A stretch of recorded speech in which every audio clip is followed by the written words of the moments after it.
కాళేశ్వరం ప్రాజెక్టును ఎలా దోచుకున్నారో justice PC Ghosh commission ఇచ్చిన రిపోర్టులో క్లియర్ గా ఉందన్నారు మంత్రి పొంగులేటి శ్రీనివాసరెడ్డి.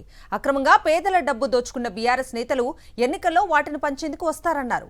గత అసెంబ్లీ ఎన్నికల్లో చెంపదెబ్బ కొట్టారని ఈసారి 2 చెంపలు వాచిపోయేలా బుద్ధి చెప్పాలని పిలుపునిచ్చారు మంత్రి పొంగులేటి.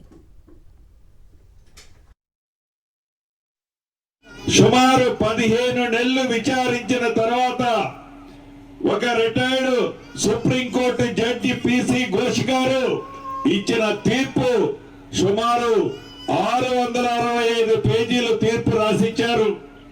దాంట్లో ఎలా ఉద్దేశపూర్వకంగా కాళేశ్వరాన్ని దోచుకున్నారో, ఏ వంకలతో దోచుకున్నారో, ఏమేమి చెప్పి కర్త కర్మ క్రియ కాళేశ్వరం అంటేనే కేసీఆర్ అని బొమ్మ పెట్టుకుని ఆనాడు మాయ మాటలు చెప్పారో ఆ చిత్రాన్ని అంతా పీసీ ఘోష్ గారు ఇచ్చిన రిపోర్ట్ లో చాలా స్పష్టంగా కనిపిస్తుంది.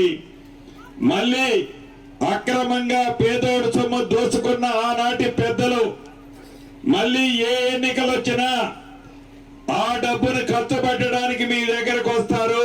మొన్న అసెంబ్లీలో ఏ రకంగా చెంప చెల్లు మనిపించారు, ఈసారి 2 చెంపలు వాసిందాకా ఈ